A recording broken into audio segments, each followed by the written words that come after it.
Hello Brian, welcome back to my channel Biswajit and Barnali lifestyle. তো কেমন আছো তোমরা সবাই? আশা করছি ভালো আছো, আর আমিও অনেক অনেক অনেক ভালো আছি।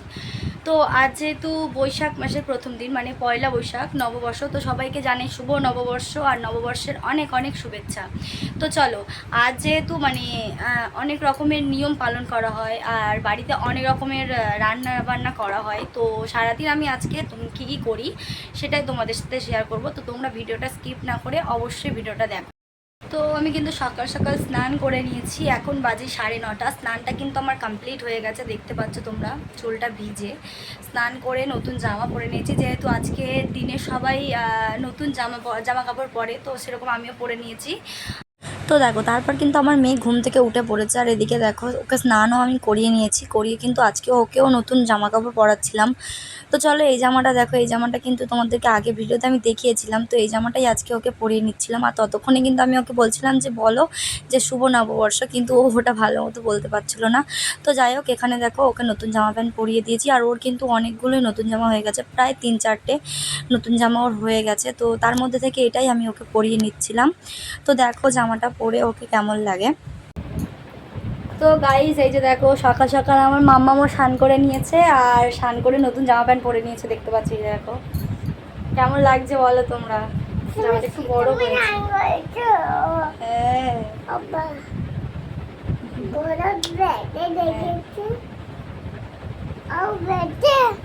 এই যে কেমন লাগছে আমার মামাকে বলো।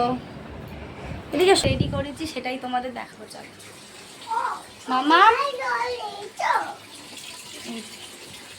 এই যে দেখো মামামের ফাইনাল লুক, কেমন লাগছে বল? আমাকে ভালো লাগছে। বল হাই, বল বল মামা হাই, শুভ নববর্ষ সবাইকে। আর বলতে পারছে না এই টোকা। আর একজন ওদিকে কাজ করছে, গাড়ি ধোয়া হচ্ছে, সার্ফ শেষ আনতে হবে। এদিকে এখন হচ্ছে গাড়ি ধোয়া, বাবা কত কাজ করছে, জল পড়ে ভর্তি যাচ্ছে এদিকে।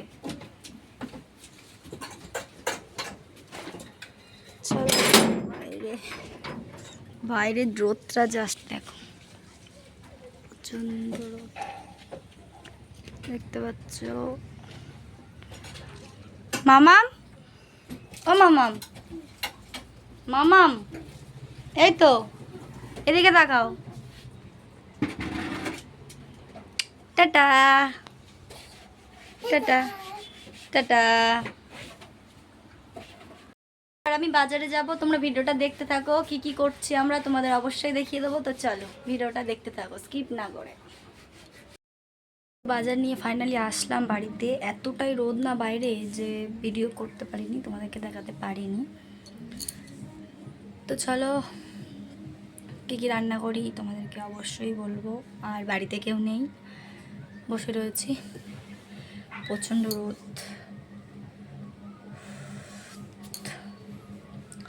তো চলো, তোমাদের সাথে পরে কথা বলছি, চলো। তো এই যে ফাইনালি কিন্তু মানে রোদে থেকে যেহেতু এসেছি, তার জন্য কিন্তু একটু রেস্ট নিয়ে নিলাম, রেস্ট নিয়ে এখানে বসে পড়েছি ডাইনিংয়ের উপর। তো এখন কিন্তু আমি রান্নাটা বসিয়েও দিয়েছি ততক্ষণে, আর প্রচণ্ড গরম হচ্ছিলো, দেখতেই পাচ্ছ মুখ হাতের অবস্থা কেমন হয়ে গেছে, আর কেমন গরম পড়েছে সেটা অবশ্যই বলো। গরম তো প্রচুর পড়েছে। আর এই যে দেখো, এখানে কিন্তু আমার শাশুড়ি সবজিটা কেটে দিচ্ছিলো, আর ওদিকে গুবুসোনাকে কিন্তু স্নান করানো হচ্ছিলো, আর আমি কিন্তু এদিকে রান্নাটাও বসিয়ে দিয়েছি। কী কী রান্না করেছি অবশ্যই তোমাদেরকে দেখাবো। তো এই যে দেখো, এখানে কিন্তু সবজি কাটা রয়েছে, মাছগুলোও রয়েছে এখানে। কী কী রান্না করছি তোমাদেরকে দেখাচ্ছি, চলো ভিডিওটা দেখো। আর তারপর কিন্তু আমার প্রচণ্ড গরম হচ্ছিলো বলে বাইরে চলে এসেছি, আর আমাদের রান্নাঘরটা একটু নিচু, তো তার জন্য কিন্তু গরমটা প্রচুর লাগছিল। তো দেখো, তারপর কিন্তু এদিকে আমি রান্নাঘরে চলে এসেছি, আর এখানে কিন্তু লাইটের জন্য আমাকে বেশি ভালোভাবে দেখা যাচ্ছে না। তো তারপর কিন্তু এখানে আমি রান্নাটাও বসিয়ে দিয়েছিলাম।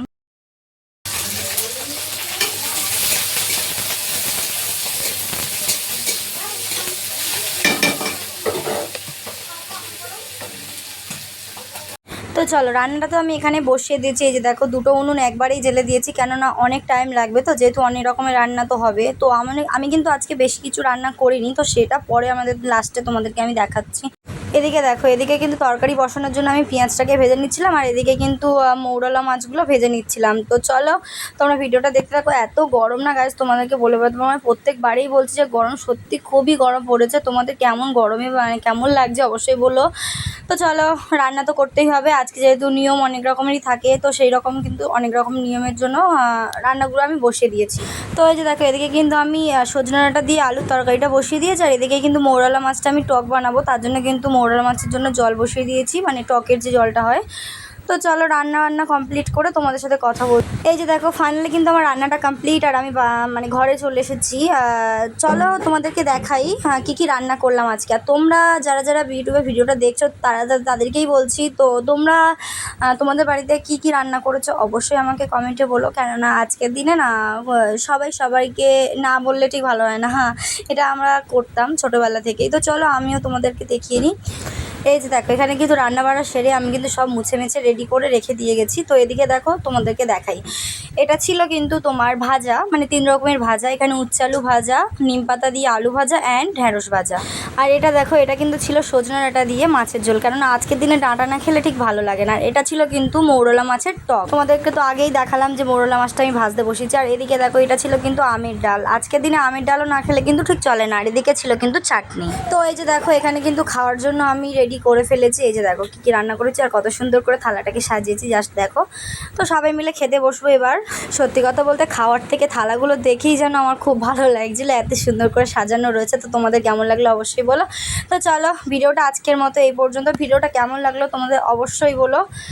তো আমি যেহেতু মানে ফার্স্ট টাইম তো ভিডিওগুলো করছি, ভালোভাবে এডিট করতে পারিনি, তো একটু ম্যানেজ করে নিও। আর তোমরা আমার পাশে থাকলে অবশ্যই আমি ভালোভাবে আরও ভালোভাবে করার চেষ্টা করবো। তো চলো, টাটা।